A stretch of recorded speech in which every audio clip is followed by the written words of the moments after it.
All right, state your name, level of education, and occupation. My name is Mckenzie Taylor. I am currently a pharmacy student uh, and then graduating this Saturday with my doctorate of pharmacy. Okay. So what do you think the benefits of engineering better medicines are?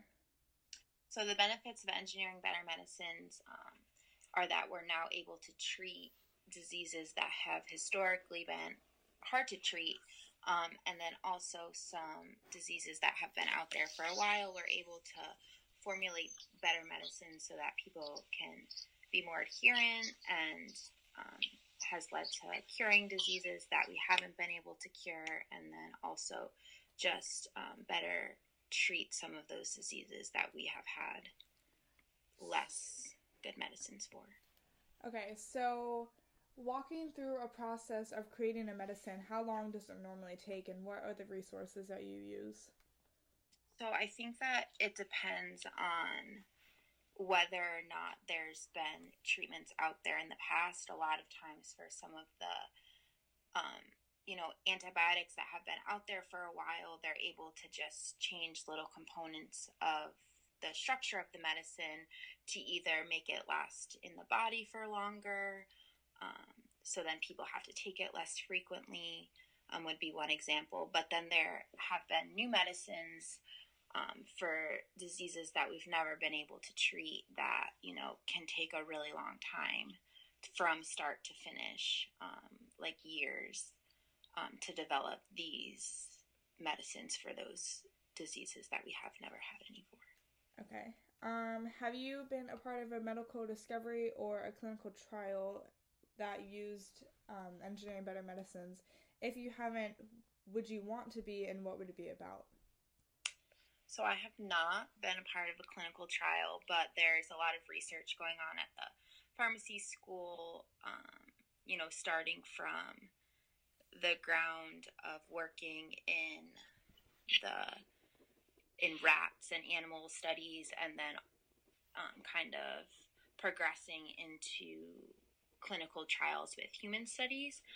If I were to have the opportunity, I would probably want to be in the human study phase, dealing with patients and their families versus, studying in animals. Okay, so you haven't gotten, or you haven't um like done a day in your job yet because you're doing it next year. But have Correct. you've gone to like a hospital before. So what would your day-to-day be at a hospital? Well, so it for pharmacy, it's very different. Do you want a day to day and the clinical trial portion for new medicines? Because my friend's here, Erin. Oh, Um, yeah, sure. Whole she's a party. patient at the where is it, Erin? Investigational drug studies at Duke. And so I think that she was involved. She actually was involved in creating a clinical trial. So that was in creating the procedures that they would follow, and then also, if it's a like placebo controlled then and blinded, then the person can't know that they're taking the either the new drug or a fake drug, the placebo. So she was Right. involved kind of hiding the old or the study medicine into a capsule so they wouldn't know that they're taking it. Gotcha. Um, is there anything else, Aaron? Designing it. Pretty involved informed consent process if you are going to participate in a trial, saying like you're accepting Right. the risk So, of it being right. investigational in hmm nature and nothing has been proven. So I don't know if you could hear, but she was saying, like talking with the patients about informed consent. So they're agreeing to be in this clinical trial for this new medicine, and nothing has been proven with the medicine, so it's not going to cure or treat them necessarily, and just agreeing to the risks. Right. Okay. Next question. What is your favorite part of your soon to be job so far?